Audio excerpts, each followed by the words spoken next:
Olá, é um grande prazer estar aqui com vocês nesse 10º Fórum dos Filântropos e Investidores Sociais do IDES, e aproveito para parabenizar a Paula e para cumprimentar os palestrantes de hoje. Uma dúvida é que o capital e o capitalismo estão sendo repensados em profundidade, e também tem sido um grande desafio pensar como manter o desenvolvimento, como manter o próprio capitalismo dentro de uma perspectiva de sustentabilidade. Então a pergunta que eu gostaria de fazer para vocês é: por que há 40 anos a gente vem discutindo esse desafio e nesse momento parece que houve uma conscientização geral da humanidade de que nós precisamos ter uma outra forma, outro foco de desenvolvimento? Qual a razão pela qual o momento terá chegado?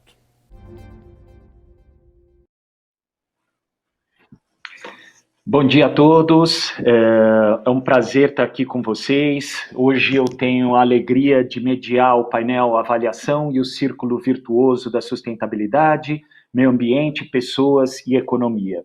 Eu sou Luciano Gurgel, diretor de investimento da Yunus Negócios Sociais, e hoje aqui para esse painel eu tenho a alegria de ter 3 pessoas de grandes instituições brasileiras. Eu vou apresentar rapidamente cada uma delas. No nosso painel hoje a gente tem a Olinta Cardoso. A Olinta é gerente executiva de responsabilidade social da Petrobras desde outubro de 2019, fundadora e proprietária da Matizes Comunicação e Responsabilidade Social. Ela é membro do Conselho Deliberativo do Instituto Ethos desde 2009. Também temos no painel a Jéssica Silva Rios, co-líder de gestão de impacto na Vox Capital, formada em administração de empresas pela PUC de São Paulo, certificada em governança e conselho de administração pela Fundação Dom Cabral. A Jéssica está na Vox desde 2016 e se tornou sócia em 2018. Desde o início é responsável pela gestão de impacto e foi reconhecida 3 vezes pela Lavka como uma das mulheres latino-americanas mais relevantes do mercado de Venture Capital.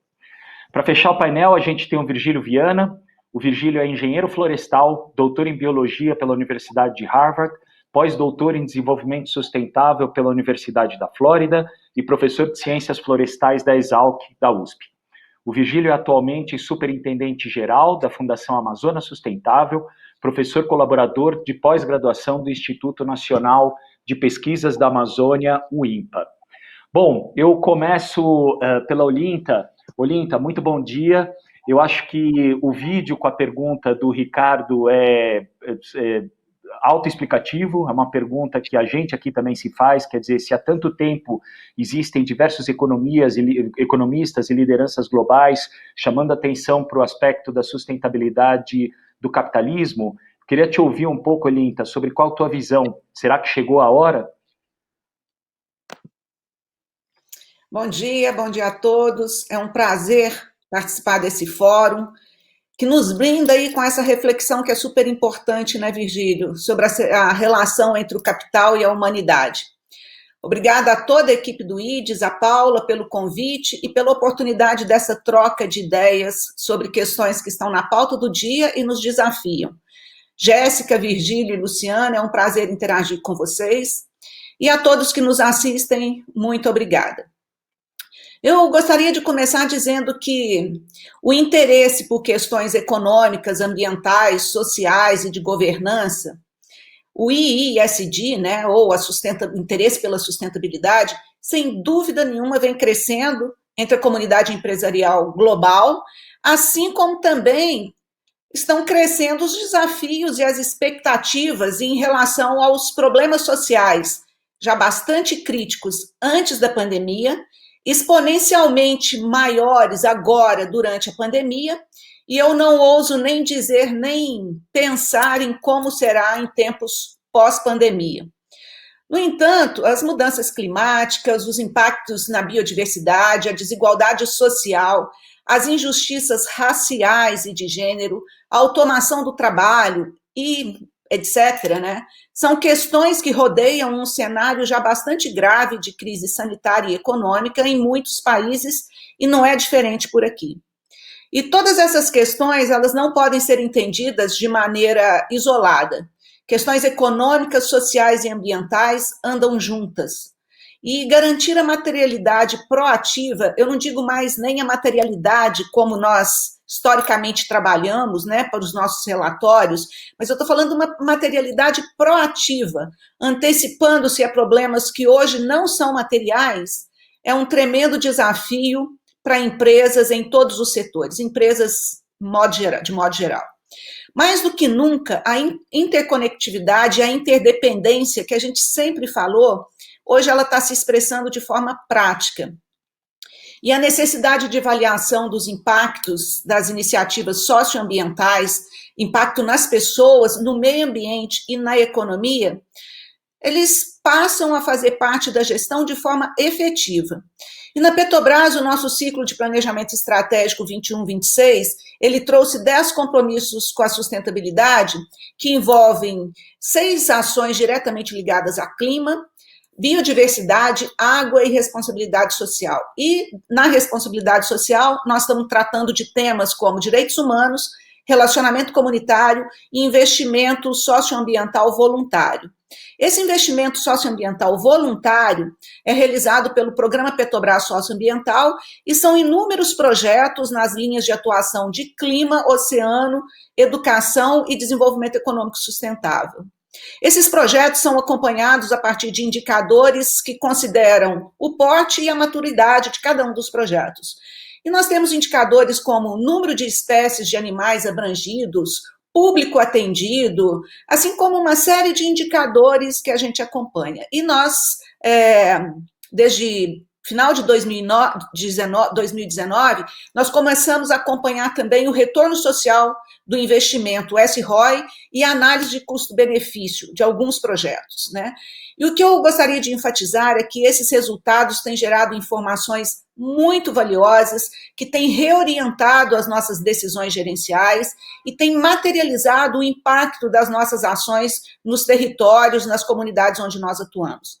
Sem dúvida, essas metodologias elas vão além da monetarização do impacto social, e isso é muito importante.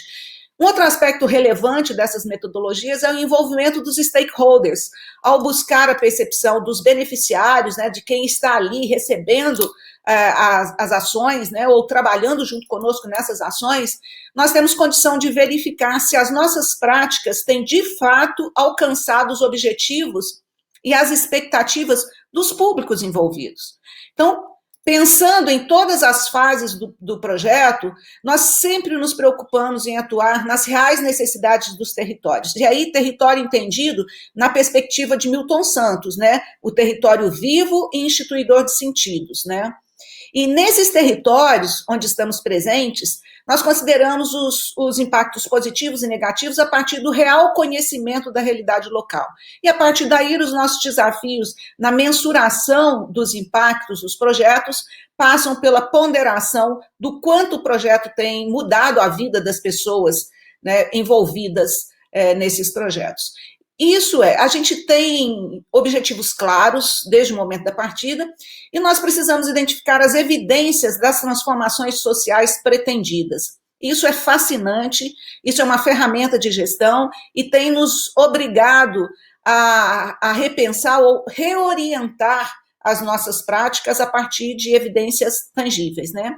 A avaliação de impacto, ela nos conduz a relação de causa e efeito entre as iniciativas do projeto e os desdobramentos na vida das pessoas, além do monitoramento dos resultados. E o IDES tem nos apoiado nesse processo, na avaliação de projetos.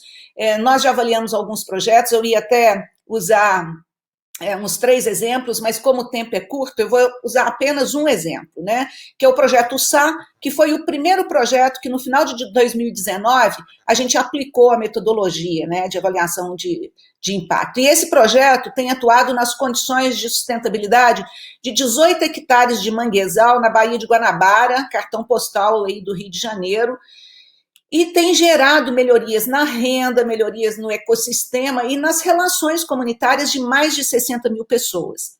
E para cada R$1 investido pela Petrobras, nós temos alcançado um resultado social e ambiental de cerca de R$4,55.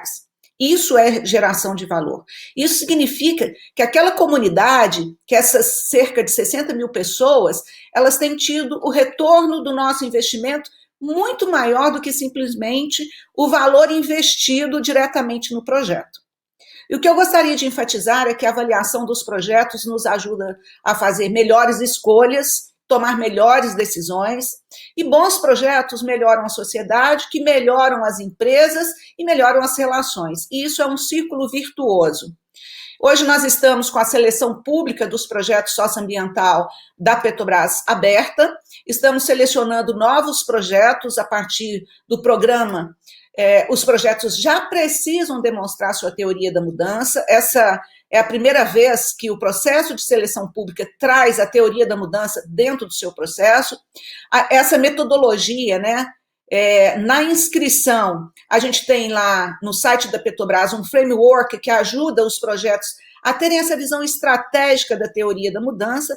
Então, eu convido a todos a conhecerem esses projetos e, se tiver interesse, se inscreverem para participar conosco. E concluindo, eu gostaria de reafirmar que a avaliação de impacto dos projetos socioambientais é fundamental. Gostaria de confirmar que eu também acredito que nós temos, como o Ricardo Yang falou, conseguido mudanças importantes aí na consciência em relação ao capitalismo, mas nós temos um longo caminho pela frente.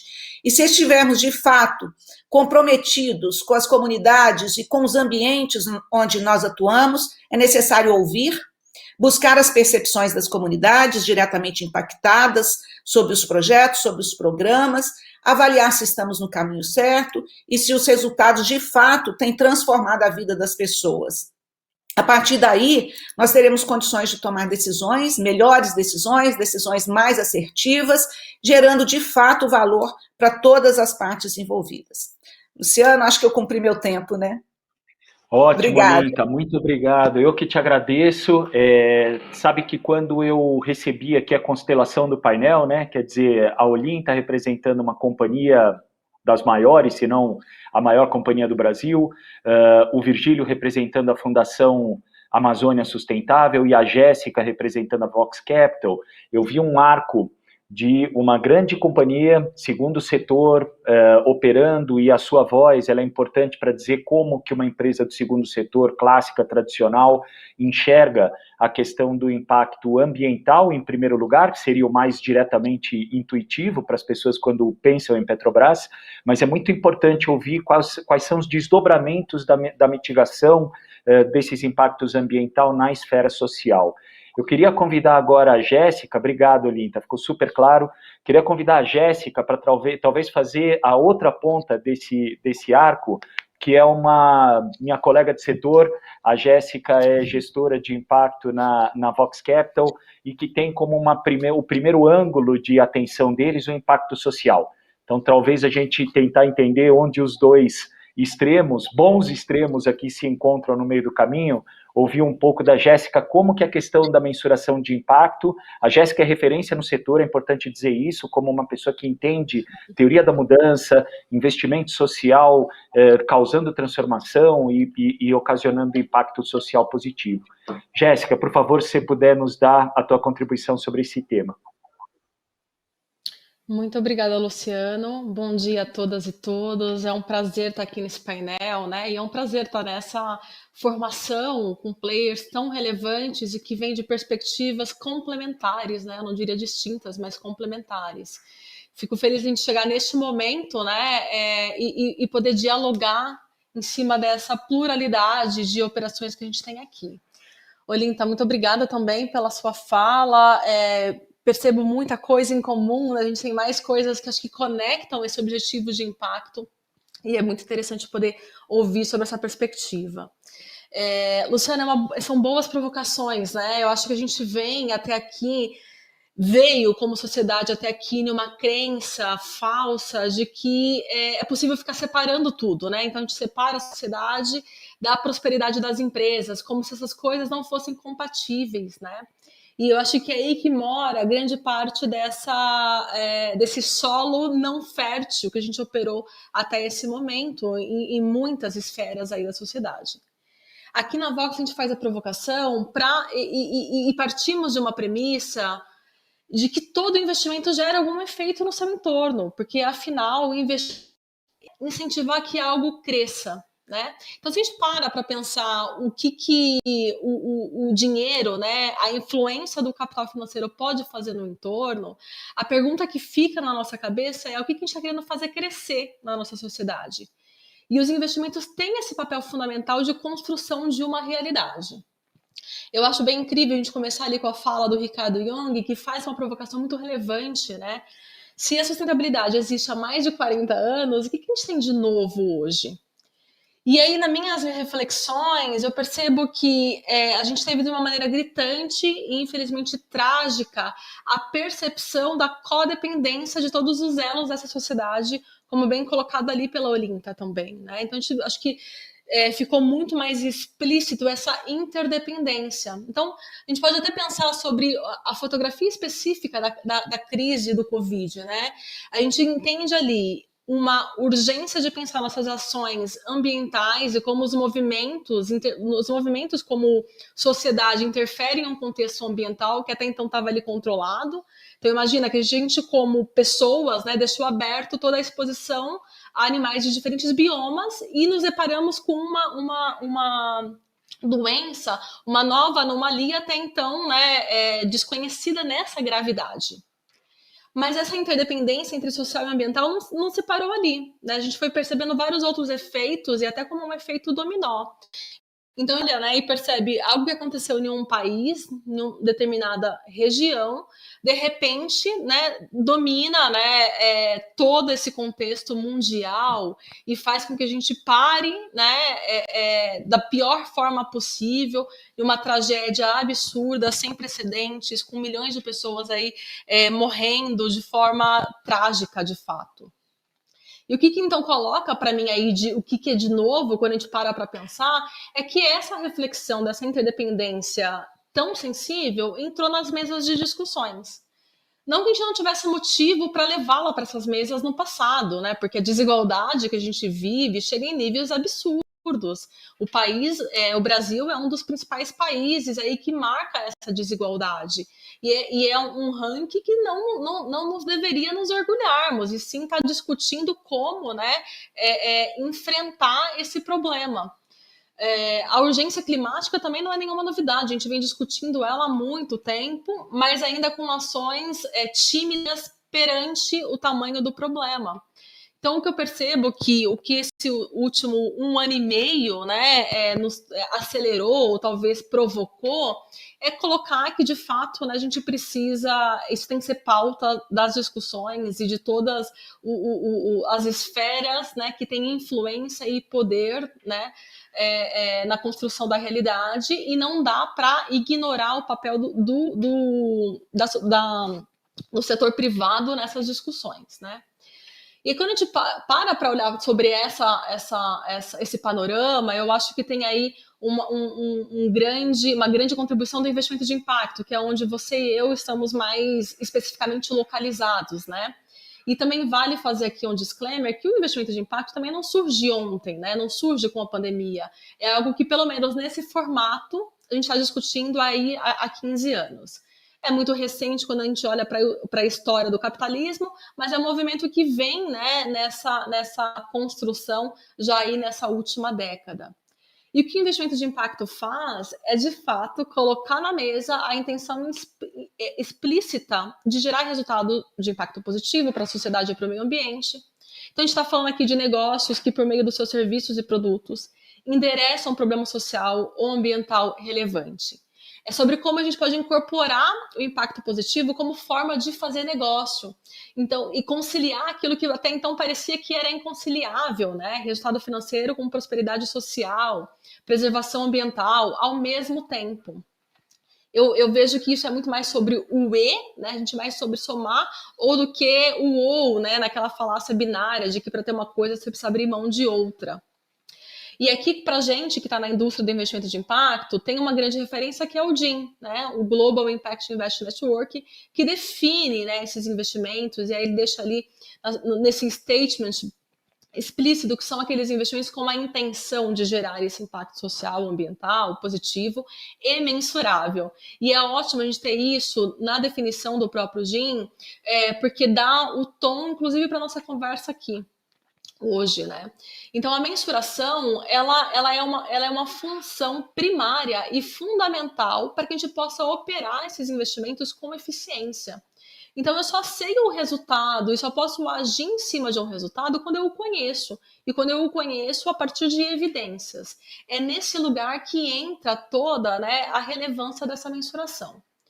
Aqui na Vox, a gente gosta de chamar e colocar, localizar a mensuração numa perspectiva de gestão, né? Então, para a gente, a gestão desse impacto é um guarda-chuva muito importante e que vai estar presente em todas as fases do nosso processo de investimento. Então, não é uma fotografia que a gente tira de um determinado momento e esquece ela, mas assim, sobre como a gente pode construir um filme e entender como esses resultados lá na ponta, nos beneficiários, as pessoas, né, que vão ter aí acesso a esses produtos ou serviços, nos retomam em informação e evidência para melhores tomadas de decisão.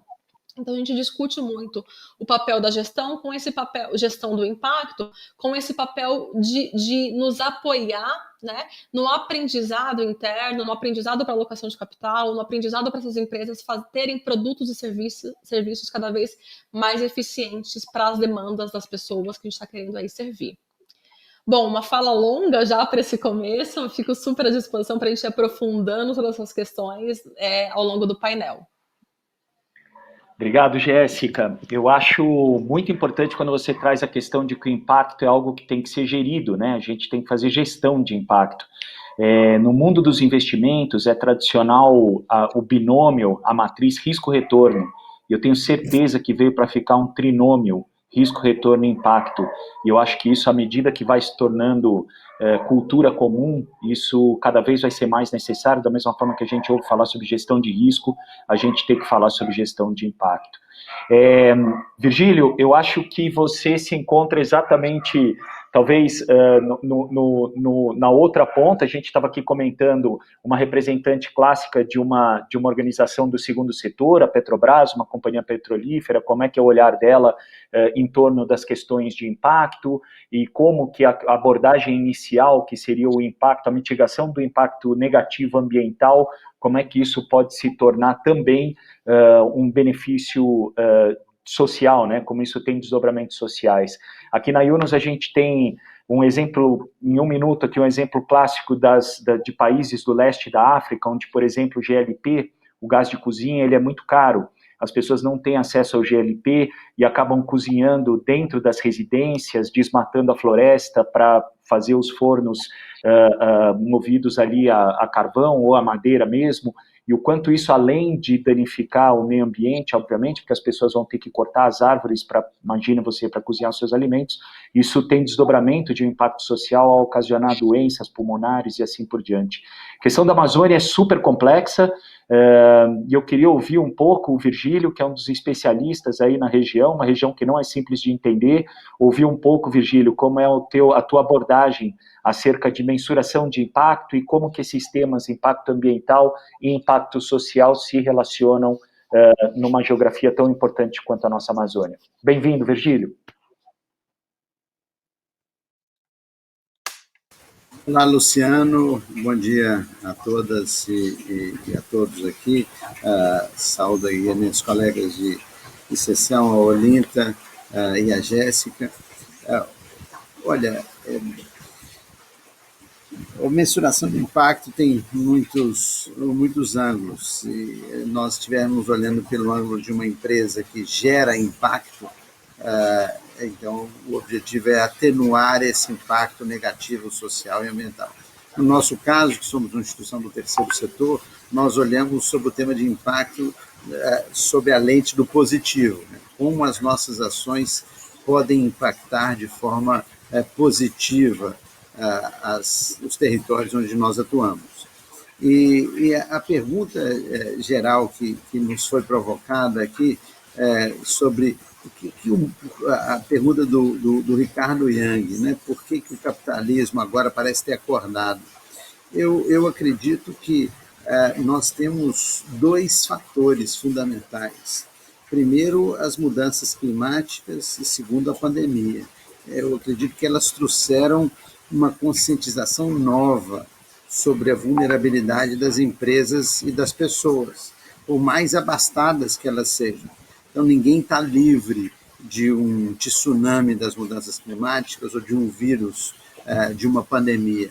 Então, isso, finalmente, por diversas razões, que a gente não tem muito tempo para aprofundar aqui, mas o ESG, o Environmental, Social and Governance, né, que é essa sigla, que pegou, né, de uma forma muito surpreendente, de maneira positiva, né, essa surpresa.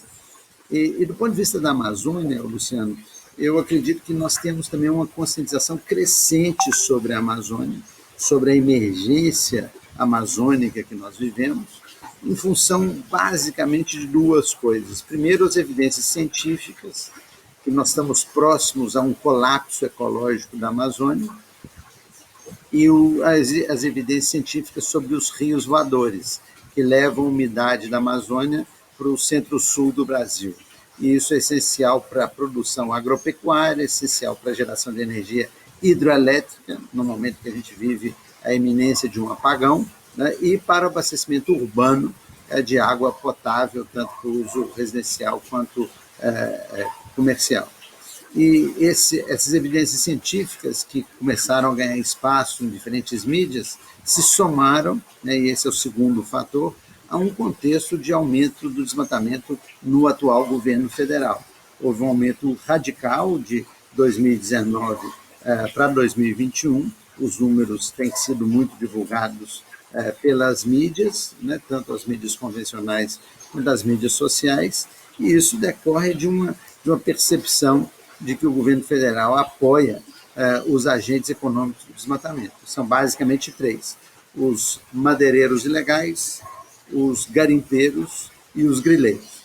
E, junto com essa narrativa a favor desses segmentos, houve um desmantelamento das instituições ambientais de fiscalização. Então, isso leva a uma percepção de que nós estamos diante da necessidade de fazer algo. E eu creio que a filantropia brasileira ela tem um enorme desafio, que é se amazonizar. Né? No âmbito do GIF, nós estamos promovendo a iniciativa voltada para o investimento social privado na Amazônia.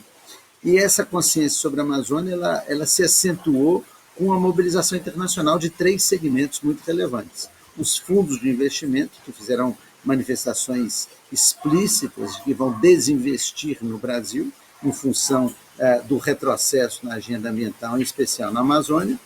Os compradores de commodities brasileiras, e aí vão desde supermercados europeus até grandes traders, e líderes de governo, a exemplo do governo norte-americano, que tem se posicionado de uma forma muito contundente com relação a isso. Então, nós temos aí um cenário da Amazônia que ele é duplo. De um lado, é uma ameaça, nós estamos na iminência, né, de um colapso, e falo a partir de Manaus, eu tive até um imprevisto aqui, porque caiu uma tempestade aqui. E Manaus está vivendo uma emergência da maior cheia de todos os tempos mensurados, ou seja, desde 1906, que tem história mensurada do Porto de Manaus. Então, as mudanças climáticas já chegaram e eu acredito que é muito oportuno que esse tema seja tratado nesse fórum de filântropos do IDES, que é uma oportunidade de sensibilizar as pessoas, as empresas, as fundações sobre a emergência da Amazônia e a necessidade de ter um maior engajamento da filantropia nacional nesse tema. E, por fim, a de avaliação, a gente trabalha com 364 indicadores, mensurando os 17 ODS desde 2015. Então, essa experiência prática da Fundação Amazônia Sustentável, da FAIS, estou à disposição para aprofundar isso nas perguntas seguintes. Muito obrigado, Virgílio. Importantíssimo esse ângulo da Fundação Amazônia Sustentável. Eu tenho uma grande amiga que contou a mesma coisa que você. Hoje, Manaus está literalmente debaixo d'água, conexão difícil. Obrigado, Virgílio, pela insistência aí. Eu tenho uma pergunta, a gente está correndo com o tempo aqui, temos um pouco mais de 10 minutos, queria, se possível, que vocês conseguissem responder essa pergunta, porque eu tenho uma segunda pergunta, no máximo em 1 minuto, 1 minuto e meio. Uma pergunta para os três aqui. Como vocês acreditam que a gente pode reforçar a prática da avaliação de impacto nas organizações e empresas? Vamos começar pelo Virgílio, para fazer a roda ao contrário? Ótimo. Bom, eu acredito que isso envolva a formação de pessoas. Eu trabalhei com o Darcy Ribeiro no Rio de Janeiro no início da minha vida, e o Darcy me inoculou o vírus aí da educação. Então, eu acredito que um dos principais desafios da Amazônia, mas também da América Latina de uma maneira mais geral, do Brasil como um todo, é a necessidade de formar pessoas, de melhorar a educação. E isso se aplica a todos os níveis, desde a educação básica até a educação universitária. E acredito que, no caso de gestão de projetos, é muito importante que a formação universitária melhore. Nós temos muito pouco nos currículos das universidades brasileiras, e falo como ex-professor da USP, onde eu fui professor 13 anos, a gente trabalha muito mal o tema de avaliação de indicadores de desempenho, de métricas, e isso é algo que deveria ser aprofundado. Câmbio. Aqui a gente costuma falar câmbio, viu, Luciano? Termino. Maravilha, muito obrigado, Virgílio. Jéssica, como é que você acredita que a gente pode... Jéssica, que é mestre do tema aqui, como é que a gente pode reforçar essa prática, Jéssica? Muito bom, Luciano. E ouvir Virgílio também, é super alinhada em relação à formação. E eu queria trazer um outro ponto, que para mim é a questão da cultura, sabe? Acho que a gente tem pouca cultura, sobretudo no Brasil, de uma gestão baseada em dados, baseadas em evidências. Isso em todas as outras áreas, não só na perspectiva de buscar a informação do impacto. Mas quando vai para a busca da informação do impacto, isso se mostra ainda mais acentuado, porque a gente ainda vive, né, aquela crença de que é uma informação secundária e não primária para a gestão dessas intervenções, dessas iniciativas. Então eu fico com uma provocação, né, de que pensar, hoje, para mensurar a informação financeira, se tem toda uma estrutura já consensuada. Tem uma área de contabilidade na empresa, você contrata especialistas no tema para apoiar essa estrutura, você tem normas e regulamentações que vão dar o contorno, né, sobre as análises e mensurações financeiras, e você tem praticamente impossível você falar sobre uma operação de uma empresa, principalmente, e você não trazer isso como informação primária, né? Qual é a saúde financeira de uma empresa.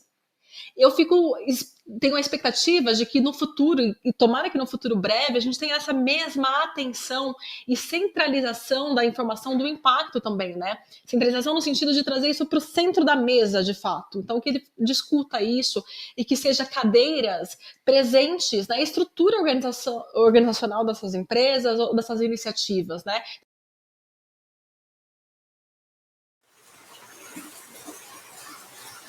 Puxa, acho que a conexão da Jéssica, ela não está em Manaus, mas a conexão não está tão estável quanto a gente pensava. Luciano, aproveitando que ela deu essa congelada, e se você me permitir, eu mostro dois slides aqui que são...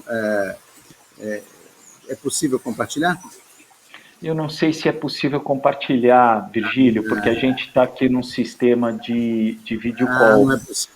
Não, beleza. Eu ia compartilhar aqui uma tela onde nós monitoramos os 17 ODSs dentro de um horizonte de metas para 2030 que nós temos, e cada grupo de indicadores tem uma determinada cor, então é possível fazer isso. Então, acho que se de um lado a gente tem que sonhar com algo, acho que é importante a gente reconhecer que hoje já existem muitas instituições usando essas ferramentas de avaliação de impacto em todos os 17 ODS de uma maneira consistente, e que talvez um dos desafios seja compartilhar mais essas experiências com outros atores. Jéssica, aproveitando aqui só um segundinho enquanto você saiu.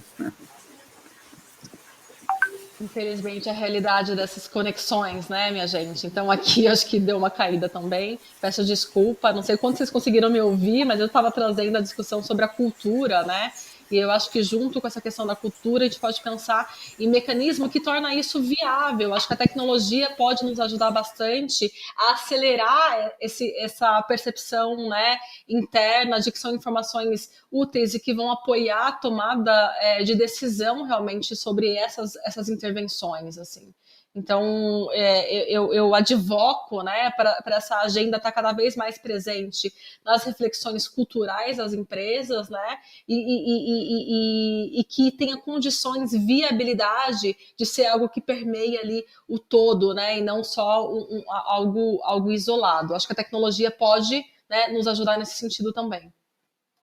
Perfeito. A Jéssica traz um ponto muito importante que é o seguinte: na área financeira, no que diz respeito a risco ou área financeira, a gente tem os softwares e a tecnologia mais avançada, os sistemas de ERP mais evoluídos, gasta-se fortunas, né, em torno dessa questão, porque é óbvio, ela é fundamental, intrínseca à própria sobrevivência da companhia. Eu queria pegar esse gancho para perguntar para a Olinta, como é essa questão organizacional? Como que a questão da mensuração de impacto, usando esse paralelo da Jéssica, quer dizer, olha, quanto é importante a questão de mensuração de indicadores financeiros, como que isso se comporta quando você, ao invés de falar de indicadores financeiros, fala a respeito de indicadores de impacto socioambiental e de medidas de promoção dessas agendas dentro de uma companhia do porte de uma Petrobras? Eu até complemento a sua pergunta, complemento a minha resposta partindo do que já foi falado tanto pela Jéssica quanto pelo Virgílio, né? Eu acho que o caminho para a gente nas organizações passa por educação, porque a gente tem muita clareza do risco econômico, risco financeiro e de todos os sistemas que a gente precisa responder. Quando o impacto social, isso está sendo, todos reconhecem, sabe que isso é fundamental, mas a gente ainda precisa de uma gestão mais eficiente e não separada, integrada à gestão de risco pleno da companhia, né, das empresas como um todo. Então, como Virgílio falou de educação é fundamental nesse sentido. Cultura, como a Jéssica falou, é fundamental. Hoje nós temos condições de ter ferramentas tecnológicas que dão condição de respostas eficientes em relação a isso, mas eu acho que tem um diferencial aí que eu gostaria de colocar, que é o papel dos gestores, das lideranças nesse sentido em relação à gestão de impacto. É fundamental que as lideranças, de modo geral, trate a questão do risco social com a mesma profundidade, com a mesma robustez que trata a questão de risco financeiro, e você comentou isso, Luciano, quando você trouxe a questão de risco-retorno e o risco-retorno-impacto, né? Isso sendo visto de forma integrada. Tem aí um gap que eu acho que precisamos melhorar, tanto no papel das lideranças, e aí a influência de quem cuida hoje dos aspectos sociais e ambientais da empresa, influenciando as demais lideranças, influenciando tanto na tomada de decisões, quanto na mudança de postura, na mudança de comportamento, de atitude em relação aos riscos sociais e trazendo isso com a robustez que é necessária para qualquer gestão em qualquer segmento.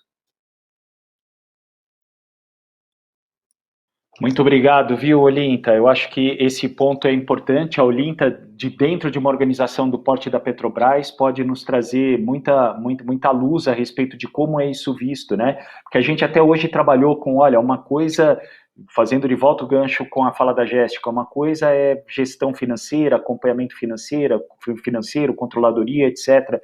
Será que a gente vai chegar nesse nível de excelência com os temas socioambientais? A gente espera, honestamente, que sim, o mais cedo possível. Eu tenho mais uma pergunta aqui para vocês, que é a seguinte: como que os financiadores podem apoiar as organizações sociais, e aí eu começo pelo Virgílio, na avaliação de impacto dos seus projetos. E eu faço uma derivação rapidamente para a Olinta, quando ela for responder isso. Eu acho que é muito rico, porque aqui quando a gente fala de financiador, a gente tem vários papéis, né? Tem um financiador interno, que é o caso da Petrobras, como vende isso, como discurso de venda.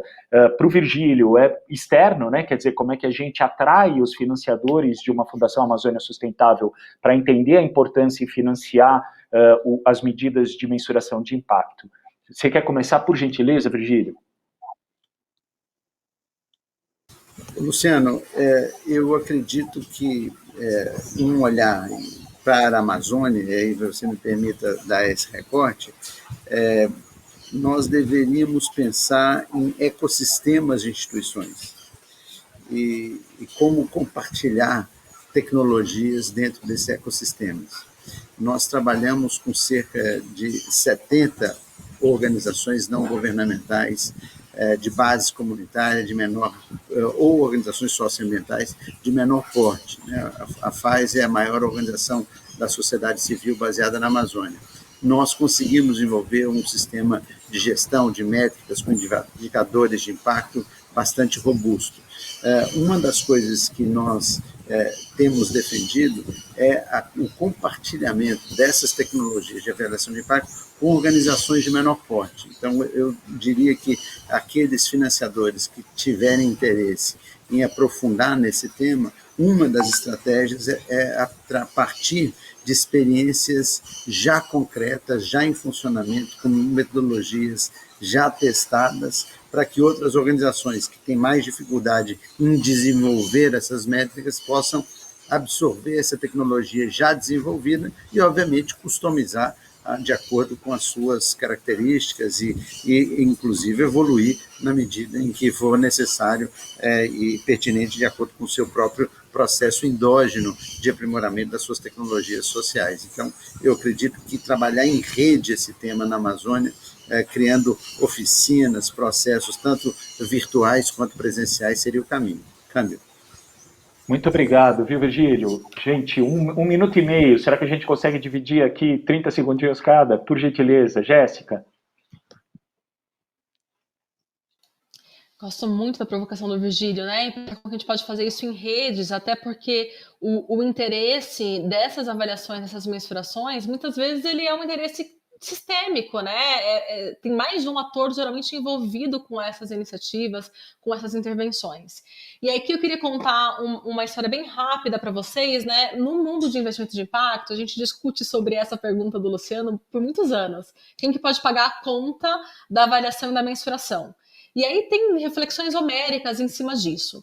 Para tentar avançar a discussão e ir para a prática, aqui na Vox a gente começou a buscar atores que pode ter essa relação de ganha-ganha ao fazer a avaliação. Então a gente se aproximou muito da academia, a gente fez parcerias muito interessantes, principalmente com o INSPER, no qual o INSPER coloca à disposição os mestrandos, doutorandos que têm interesse em se aproximar do campo, da realidade prática, tem todo um conhecimento técnico, e a gente faz uma relação triangular, né? Então, entre a academia, ou o empreendedor que quer conhecer mais sobre as suas práticas, quer ter mais evidência sobre as questões, e o investidor que é a Vox, né, que também tem interesse em ver esse avanço. Então, acho que tem caminhos alternativos e criativos que a gente pode ter de uma maneira sistêmica que reúne mais de um ator com aquele mesmo interesse.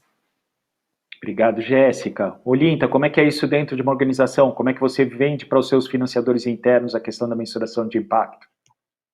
Olha, num processo muito natural de resultado. A empresa está voltada para resultado. E, nesse sentido, a visão dos projetos também passa por resultados. O que a gente precisa é dar eficiência, né, a esse processo de avaliação para que a gente possa ter resultados tangíveis para mostrar. Mas eu só queria reforçar que, do ponto de vista do segundo setor, aí, de uma visão mais ampliada, o trabalho em rede também é fundamental. A Petrobras tem atuado como investidoras de projetos socioambientais há algumas décadas, né? Temos patrocinado aí o Tamar, por exemplo, há mais de 40 anos, Valejo BAT há mais de 25 anos.